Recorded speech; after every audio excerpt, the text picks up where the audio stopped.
My name is Kathryn Chapman, and I'm an aeronautics researcher at NASA Ames. Right now, I work on the project, it's called ACERO, the Advanced Capabilities for Emergency Response Operations. What we're doing is looking at the current state of wildland firefighting, looking at the tools and technologies that firefighters use to do their jobs. This is really important because wildfires are just getting, larger, more destructive, and more frequent. But a lot of the current technology and tools and techniques used to fight wildfire has remained pretty unchanged for the last several decades. So some of the biggest issues in firefighting have to do with degraded visual environments, which is when there's a lot of smoke in the air and you can't see, or at night, and also communication.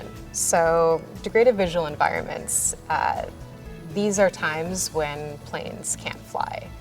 Traditional aircraft with a pilot, it's really unsafe for them to be flying in these conditions because they can't see what's around them that well.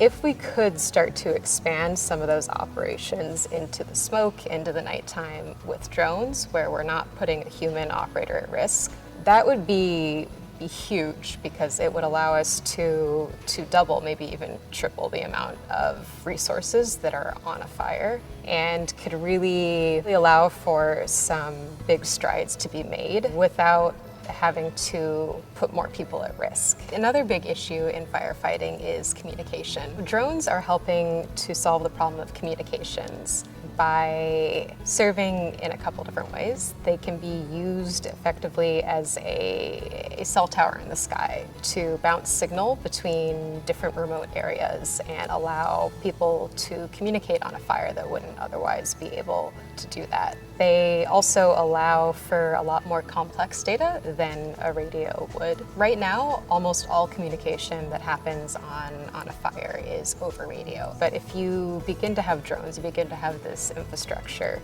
you're really able to share much more information with intent and location and fire behavior, which then allows you to plan a lot better and have a good common operating picture between everyone on the fire.